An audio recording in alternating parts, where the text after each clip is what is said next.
इतलात transport ऐं मास transit खाते जे सूबाई वज़ीर ऐं हैदराबाद में रेन एमरजेंसी जे निगरान शर्जील इनाम मेमण चयो आहे त मुश्किल हालतुनि में ॾुखिया फ़ैसिला करणा पवंदा आहिनि। 16 ग्रेड ताईं जे मुलाज़िमनि जी 2 ॾींहं 17 ऐं उन खां मथे ग्रेड वारनि मुलाज़िमनि जी 5 ॾींहंनि जी पघार काटी वेंदी। एसएस न्यूज़ जी रिपोर्टर फाज़िल चन्ना मूजिबि हैदराबाद तालके बेराड़ी जे मुख़्तलिफ़ इलाइक़नि जो दौरो करण दौरान साफ़ियुनि सां ॻाल्हाईंदे सूबाई वज़ीर चयो आहे त वज़ीर बशीर ऐं MPAs पंहिंजे 1 महीने जी पघार रिलीफ फंड में जमा कराईंदा। हुन चयो आहे त जेकॾहिं को बि सरकारी मुलाज़िम माली मुश्किलातुनि सबबि पंहिंजी पघार मां कटौती नथो कराइणु चाहे त उहो पंहिंजे आला इख़्तियारुनि खे उन हवाले सां दरख़्वास्त ॾेई सघे थो।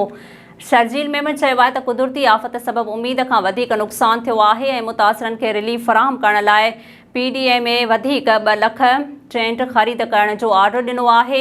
सूबाई वज़ीर चयो आहे त बरसातुनि दौरान जिन जो नुक़सानु थियो आहे हुकूमत उन्हनि जो अज़ालो कंदी। चेयरमैन बिलावल भुट्टो ज़रदारीअ जूं सख़्त हिदायतूं आहिनि त हर सूरत में बरसात मुतासिरनि जी मदद कई वञे।